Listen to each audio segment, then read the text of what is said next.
How many of you drive 45 minutes to an hour on Sunday? Wow, that's pretty amazing. Look, they deserve a hand. Thank you.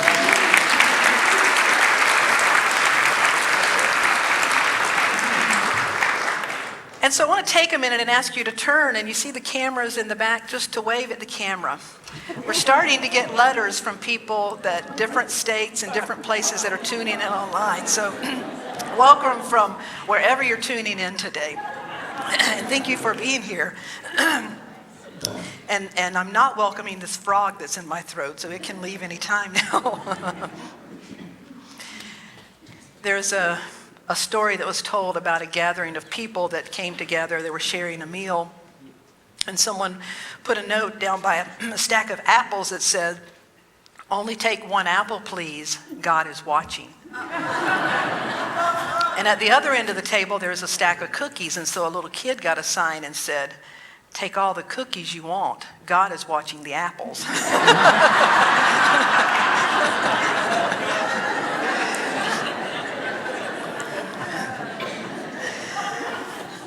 So our question today, not watching cookies or apples, but who is watching our thoughts? And are we watching our thoughts? And what level of and quality of awareness do we bring to our capacity to watch our thoughts? That we are a thinker and we have thoughts, but we are not those thoughts. And so, Richard, would you give me that song? I'm going to introduce a song to you early. Remember how that Barney song, "I Love You," got stuck in your head? If you had children, they seem to love that song.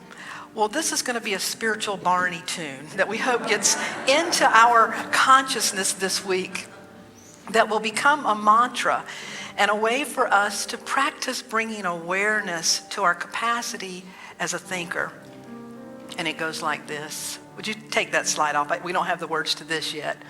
I'll just teach it to you. It says, "I am the thinker who thinks the thoughts that changes things, that shapes my life. I am the thinker who thinks the thoughts. I have the power to change my life." So I am the thinker who thinks the thoughts that changes things, that shape my life. I am the thinker who thinks the thoughts. I have the power to shape my life. Let's try that together. I am the thinker who thinks the thoughts that changes things, that shape my life. I am the thinker who thinks the thoughts. I have the power to change my life. I am the thinker who thinks the thoughts. Well, today that idea is important because we pick up from where we left off last week.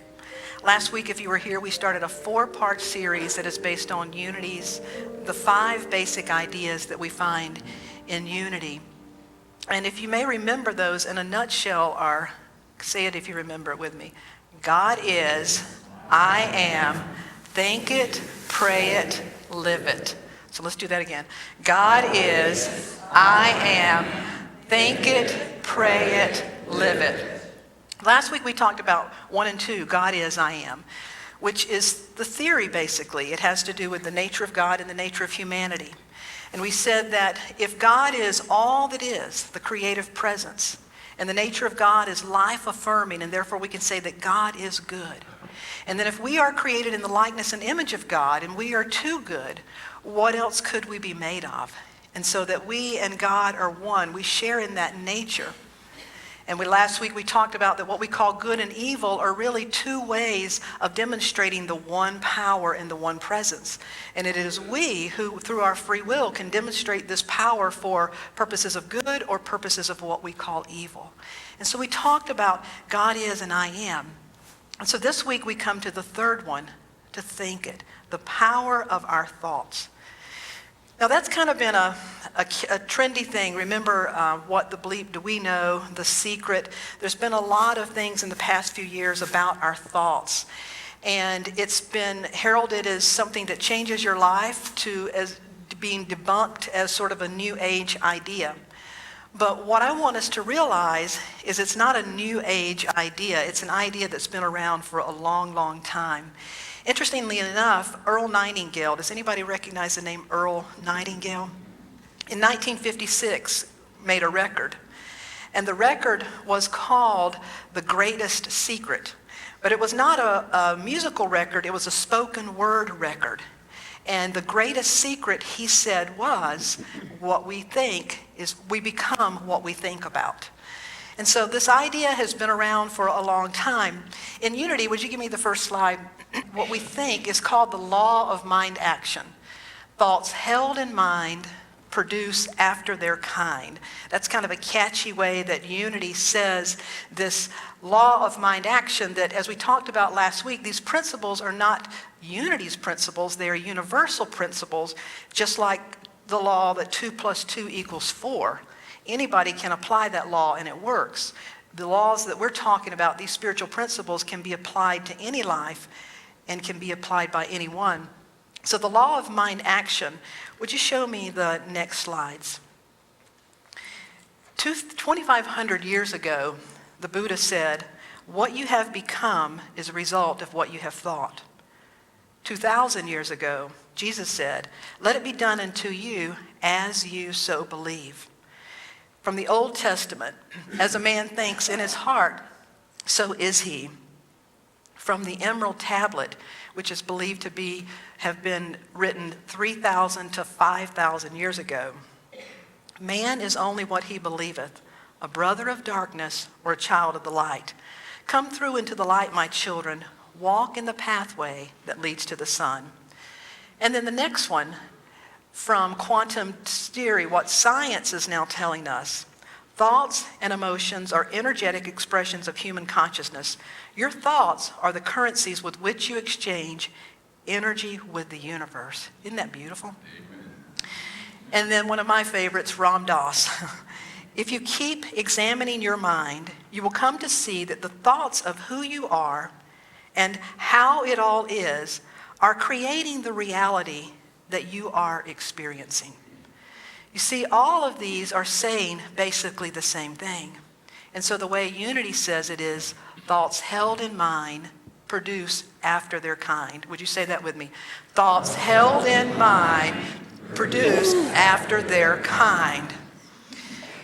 From the record that Earl Nightingale put out, this was taken from that.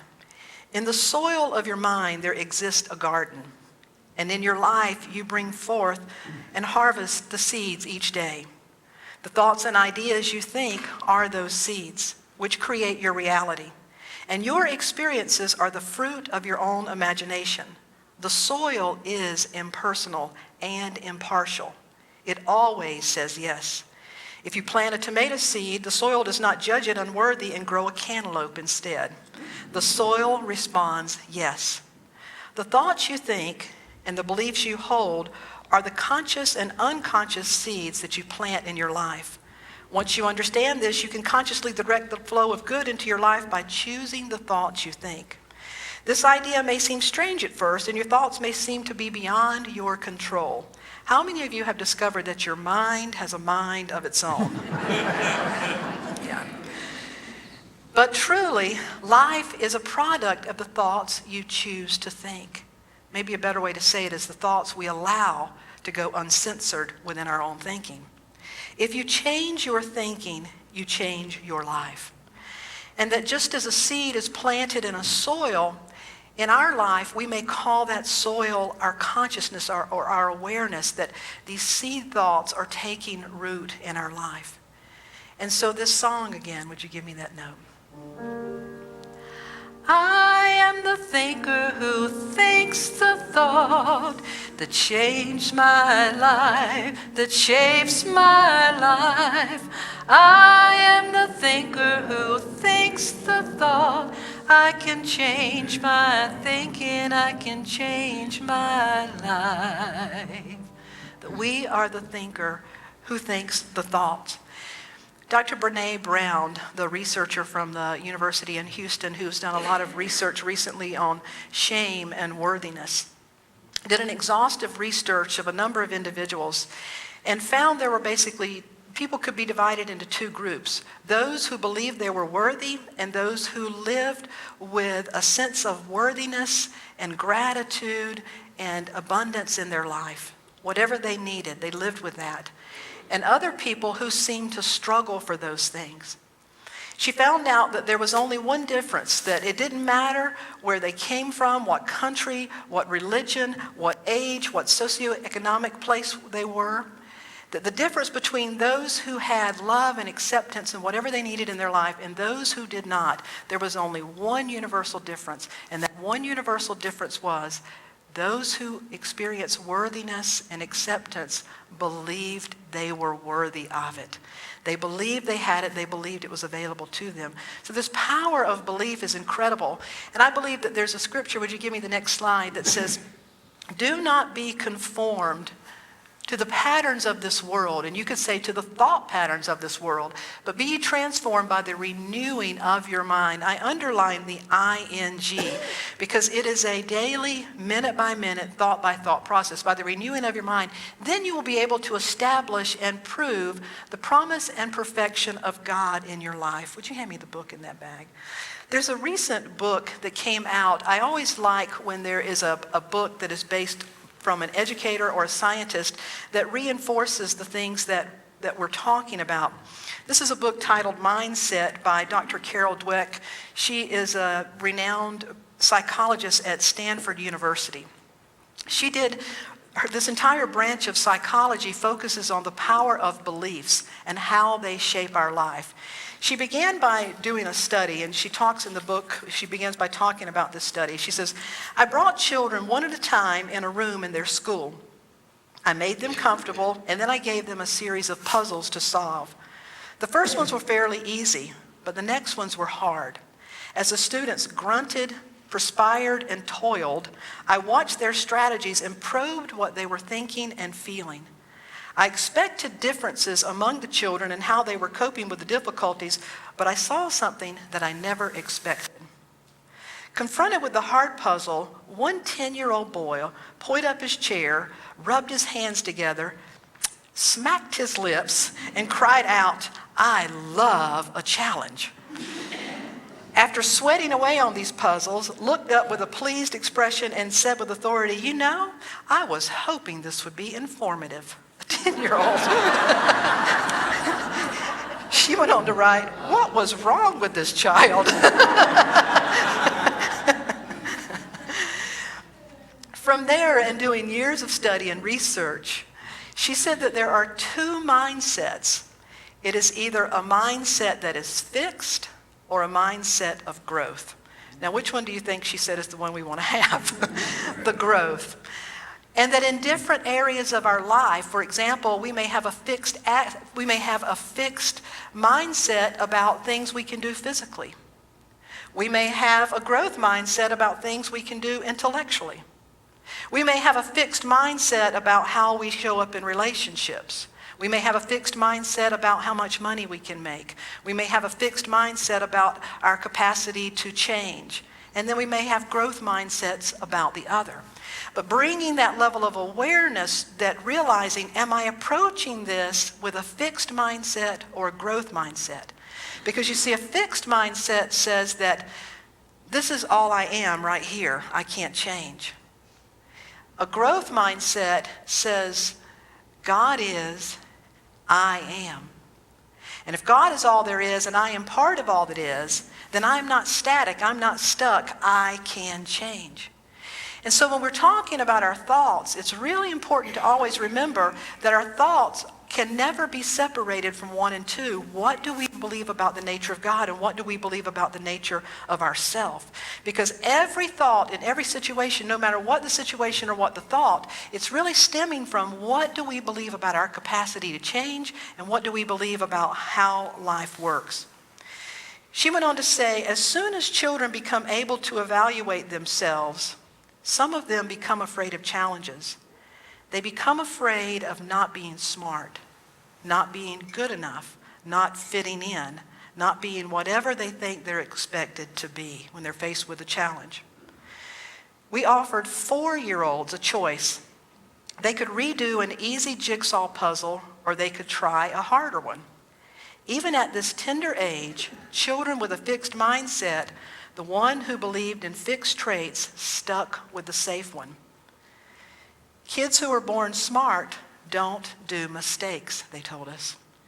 Children with the growth mindset, ones who believed you could get smarter, thought it was a strange choice. Why are you asking me this, lady? Who would want to keep doing the same puzzle over and over again? She goes on to say, it's one thing to pass up a puzzle. It's another thing to pass up an opportunity that's important for your future. That a fixed mindset or a growth mindset. So today when we look at our thoughts, we look at them through those lenses and through this song that begins that I am the thinker who thinks the thoughts. That I am the thinker. The Science Institute tells us that on average, we think between 40 and 50,000 thoughts a day. At a minimum of 1,000 thoughts an hour. Isn't that amazing? 40 to 50,000 thoughts a day. But what the Science Institute said is most amazing is that 95% of those thoughts we thought yesterday. And what's even more amazing is that 95% of those thoughts we think every day. It reminds me of, you probably heard the story about the young girl who had moved out, went to college and got married, and she came back home for Thanksgiving and was having Thanksgiving with the family. And they were preparing dinner, and so she was helping to get the roast ready to put in the oven. And so she cut off this side, and she cut off that side, and put it in the pan, and her mom said, why are you doing that? And she said, but Mom, you've always done that.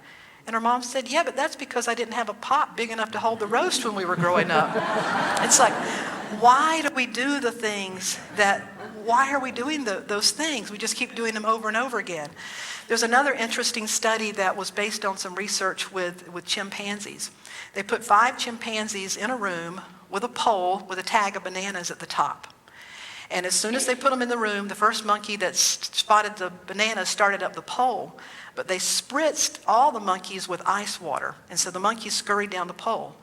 Well, in a few minutes, another one tried it. They all kept trying it, but they all kept being spritzed with ice cold water until they completely stopped. Days went by, no monkeys would even try to get the bananas. So they took out one monkey and they put in a new monkey. As soon as that monkey got in and saw the bananas, he started up. But what surprised them, this time they didn't have to spritz the water because the other monkeys pulled him down. Every time he tried, they'd pull him down until that monkey no longer tried. One by one, they took out every monkey that had been spritzed with water until they had 12 monkeys in the room who had never been spritzed by water, and all of them just sat around. They never tried to even get the bananas. And the point was, that's like our thoughts. That's like our conditioned pattern of thinking. So I think we should go for our bananas. That we should. I am the thinker who thinks the thought. Is to begin to ask ourselves, is this an original thought? Where did it come from? The research went on to talk about an interesting anthropologist, David Fleck, who talks about a language that is spoken in the Amazonian parts of Peru and Brazil that requires speakers to precisely and explicitly code their source of information every time they report an event. He said, for example, Fleck writes, one cannot simply say in a language, a non-Indian passed by and this happened, and stop there. They would have to say, a non-Indian passed by and this happened, according to my father, who heard about it from my grandfather, who in turn heard about it from a Tumi in a faraway village. Can you imagine if we begin to bring awareness to our thoughts, and when that thought says, you can't do that, or that's not safe, if you said, where did that thought come from? Is it true, and is it working for me? I realized that when I was getting ready to graduate at Unity Seminary. And by the way, we have, would you raise your hand? Tell me your name again. Dan is back from Unity Village. Hey, Dan.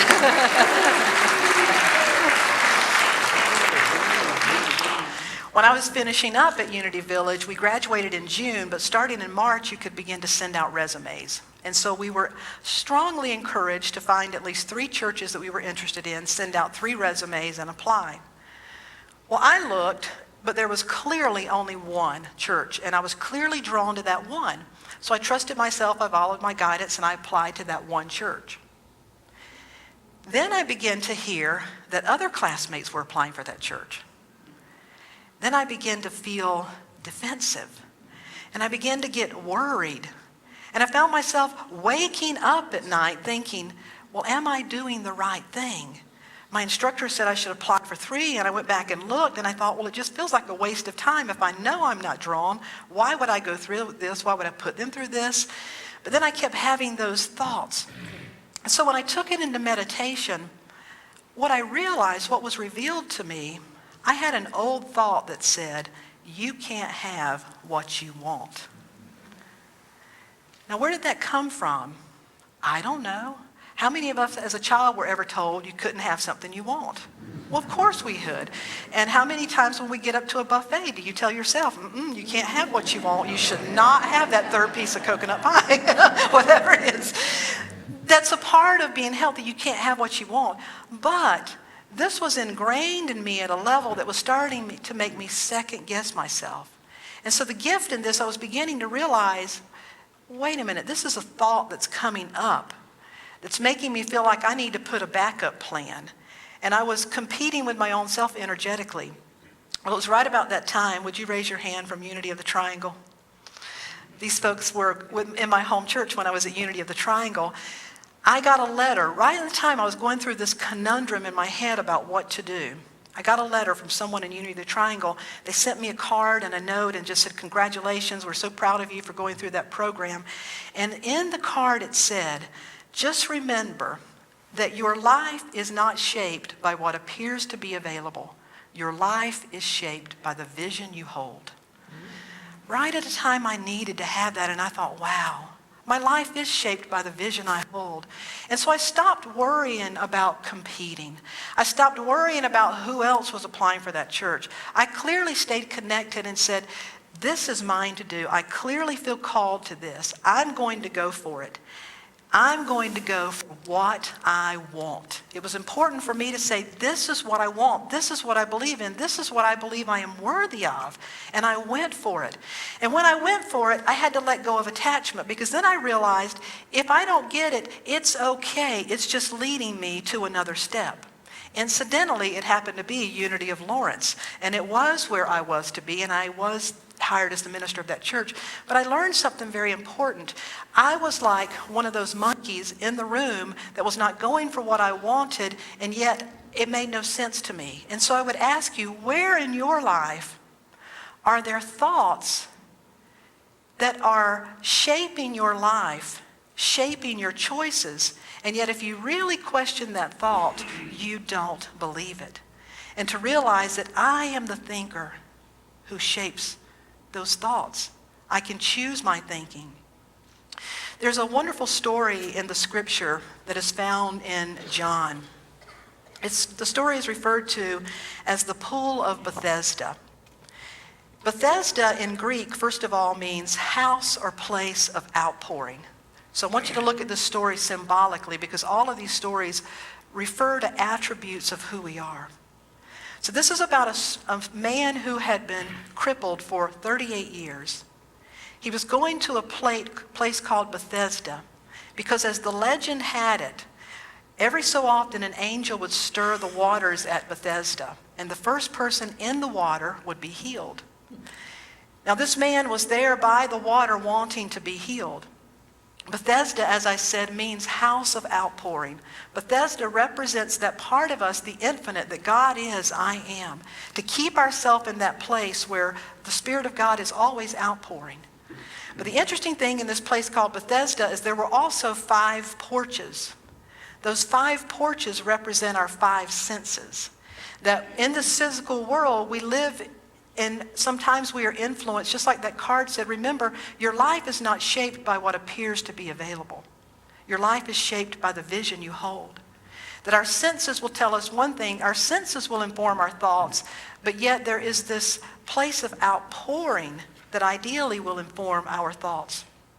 And so as the story goes, it says, now a certain man was there who had an infirmity 38 years. When Jesus saw him lying there and knew he had been in that condition a long time, he said, do you want to be made well? Now this is important. Jesus knew. He wasn't stupid. The man had been there a long time. Everyone knew he had been there a long time. But there's an important reason he was saying, what do you want? Do you want to be healed? Because that represents the Christ presence in us, this higher wisdom in us that was always asking you, what do you really want? Are you afraid to believe that you deserve something? Are you afraid to believe that you'll be safe? Are you afraid to believe that you can love? What do you want? Drawing out what's inside of you. The sick man answered him, sir, I have no man to put me into the pool when the water is stirred up. While I am coming, another steps down before me. You see, when he said, what do you want? What came out was a reason, an excuse, a thought of what I can't have and why I can't have it. And he said, if this is what you want, rise up, take up your bed and walk. And as the story goes, he was healed. Well, it's a story of reminding us that when we bump into challenges in life, it's asking us, what do you really believe? And what do you really want? And do you remember that God is and I am? And are your thoughts stemming from that reality, or are your thoughts being influenced because that's just the way it is? That's the way things have always been done. Well, I was born a Leo. Lord knows I can't change. Or I was born a Capricorn. You know I'm stubborn. Or I was born a Cancer. You know I'm moody. Whatever it is. That we point to those things and say, no, that's just the way I am. Well, those are just thoughts that can be healed. There's some powerful stories about individuals who have done this, and I want to share two stories with you. The first is about a young man born in Spain named Julio. When Julio was 10 years old, would you go back? Don't go to those until I...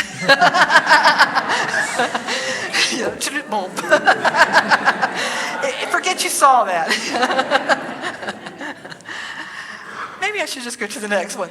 I want to tell you Julio's story. He was 10 years old. He loved soccer. He was a fabulous soccer player. When Julio was 20 years old, he was on the team called the Royal Madrid, which is one of the best soccer teams in the world. They said he is going to be Spain's most famous goalkeeper.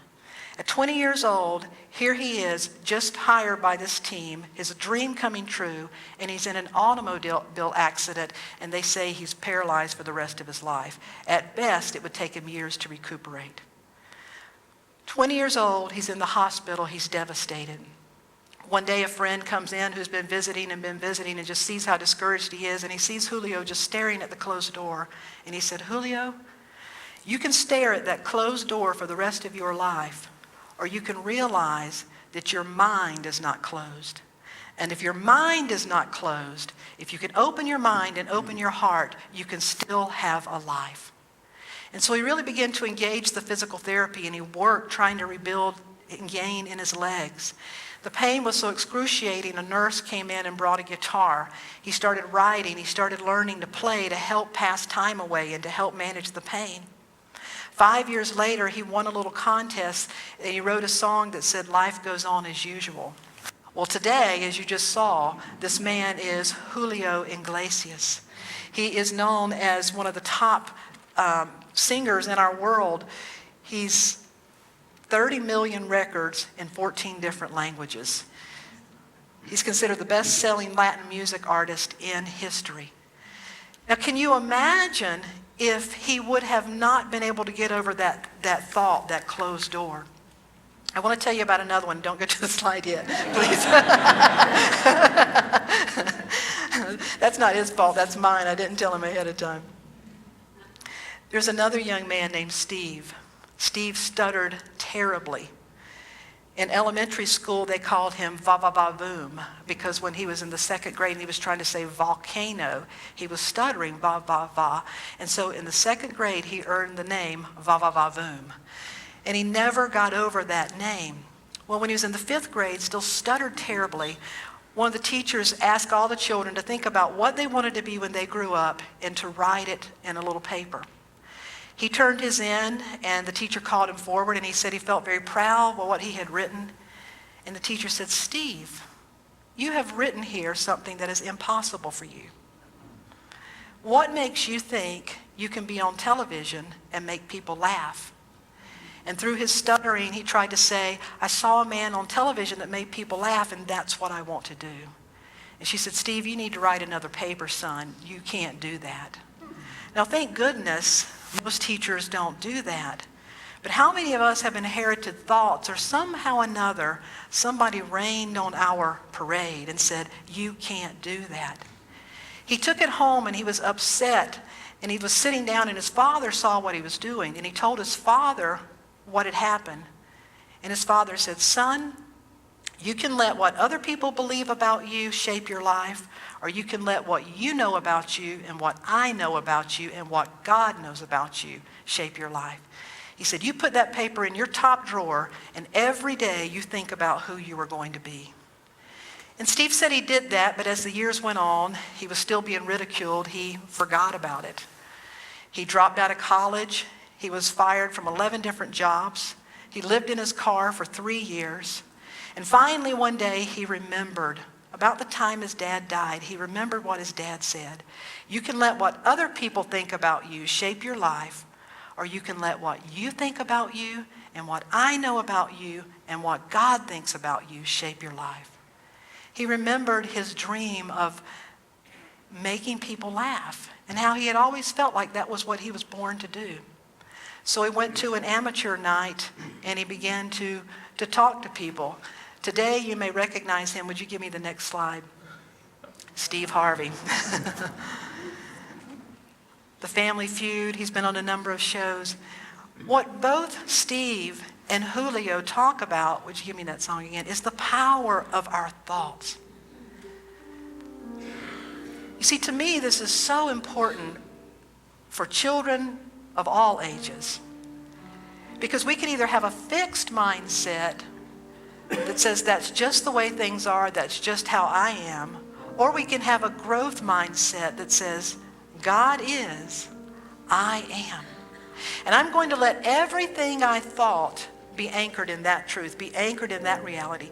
And when we do that, we realize that nothing in our life is fixed, that we can always change how we think about those things. And so I'm going to invite you to join me in this song again. Would you give me the lyrics to the song now? Here we go. I am the thinker who thinks the thoughts that changes things, that shape my life. I am the thinker who thinks the thoughts. I have the power to change my life. Once again.